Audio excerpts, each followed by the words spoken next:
Do we really have free will? Imagine standing at a crossroads, left, right, where do you go? Seems like your choice, right? But what if I told you that everything from your brain chemistry to your upbringing might be making this decision for you? First off, let's talk about neuroscientist Robert Sapolsky.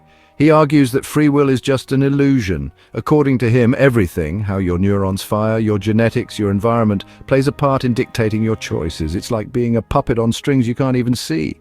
Then there's the famous Libet experiment. Benjamin Libet found that our brains seem to decide on an action before we even become aware of it.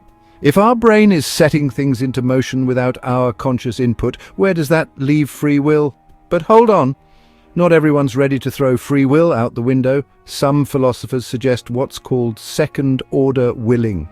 It's a fancy way of saying, yes, our desires are influenced, but we still have the power to shape our actions by aligning them with our deeper conscious values. So maybe we do have some control, just not in the straightforward way we thought. And then there's the clash with materialism. If everything about us can be boiled down to physical processes in the brain, then true autonomous choice seems off the table. But metaphysical perspectives, like those inspired by Schopenhauer, argue that will is the very essence of existence beyond just physical matter. So what do you think? Are we truly the masters of our fate, or are we dancing to the tune of unseen forces? It's a debate that continues to challenge our understanding of ourselves and the universe. First, let's explore how different religious traditions view this compelling concept, Christianity.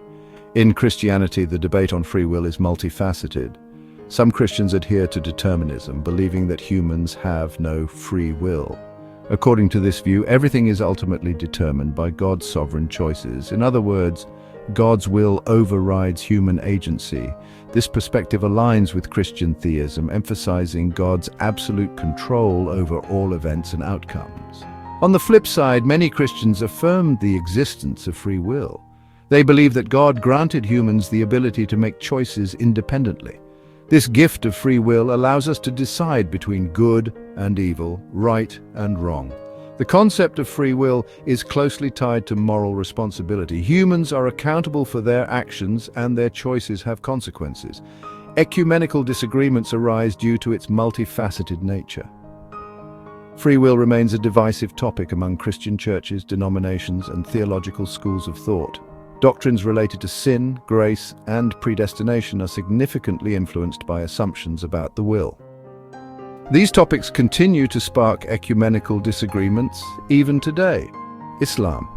In Islam, free will is a fundamental concept.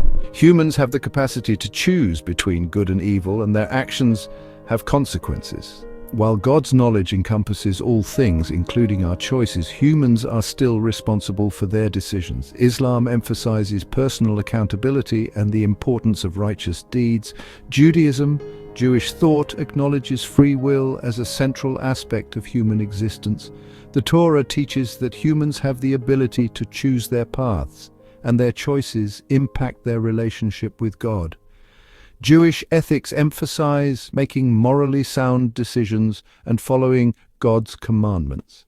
Free will allows individuals to shape their character and spiritual journey. Hinduism recognizes the concept of karma, which is closely tied to free will. Actions, karma, have consequences both in this life and future lives, reincarnation. While certain aspects of life are predetermined, such as birth circumstances, individuals have the freedom to make choices that influence their karma. The pursuit of dharma, righteous duty, guides decision-making. Buddhism teaches that suffering arises from attachment and ignorance. Free will plays a role in breaking free from suffering. By following the Eightfold Path and making skillful choices, individuals can overcome suffering and achieve enlightenment, nirvana. Other perspectives. Other religious traditions such as Sikhism, Jainism, and indigenous belief systems also address free will in unique ways. Each emphasizes the balance between destiny and personal agency. So, whether viewed through the lens of science, philosophy, or religion, the question of free will remains a profound and multifaceted puzzle. How do these perspectives align with your beliefs? Share your thoughts in the comments below. Now, let's delve into what scientific perspectives have to say about free will. Neuroscientists have investigated the neural correlates of free will. One influential study by Libet et al., 1983, explored unconscious intentions preceding supposedly free and voluntary decisions. The so-called readiness potential, RP, seemed to challenge free will, suggesting that brain activity precedes conscious choice. However, recent interpretations propose that the RP reflects background neuronal noise rather than a deterministic process. This view bridges the gap between neuroscientific findings and our intuitive sense of free will. Operationalizing free will. To connect higher-order descriptions relevant for practical life with neural bases, researchers propose an operationalizable concept of free will.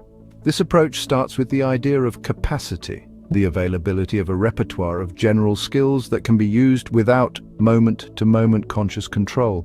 The capacity index considers reason's responsiveness and internal control. It relates to an individual's ownership of mechanisms triggering relevant behavior. Cognitive abilities, operationalized through neuropsychological tests, play a crucial role in capacity assessment. Adaptive forms of free will. Human evolution seems to have created a more complex form of action control corresponding to popular notions of free will. This form involves self-control and rational choice, both highly adaptive for functioning within culture. No scientific consensus against free will. While some argue that conscious decisions are not entirely free due to various influences, there is no scientific consensus against free will. The subjective sense of free will may involve innate dispositions or randomness, but still plays a role in shaping our lives. So what do you think? Does science align with your understanding of free will, or does it raise more questions than it answers? Now, we will delve into some fascinating experiments that challenge or support the concept of free will.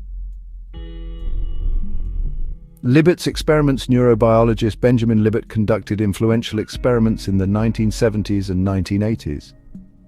His work aimed to investigate conscious experiences, urges, intentions, and decisions, and their correlation with measurable brain events. Libet's paradigm involved three key components. 1. Choice. Participants were asked to choose between moving their left or right arm. 1. Brain activity measurement. Electroencephalography, EEG, recorded brain activity. 1. Clock. A clock-like display indicated the moment when participants felt the desire to perform the chosen action. Libet's findings suggested that brain activity predicting the movement occurred before conscious awareness of the intention to act. This led to controversy and debates about free will, with some concluding that it might not exist. HSE University's challenge to Libet's paradigm. Neuroscientists from HSE University recently questioned Libet's conclusions. They found flaws in the measurement of intention awareness in his experiments. Specifically, the time of intention awareness was determined incorrectly. Additionally, the EEG activity, readiness potential, recorded before the decision did not directly correlate with the actual decision itself. Their research highlights the need for a fresh approach to the debate on free will. So, what do you think? Do these experiments challenge your belief in free will, or do they offer new perspectives?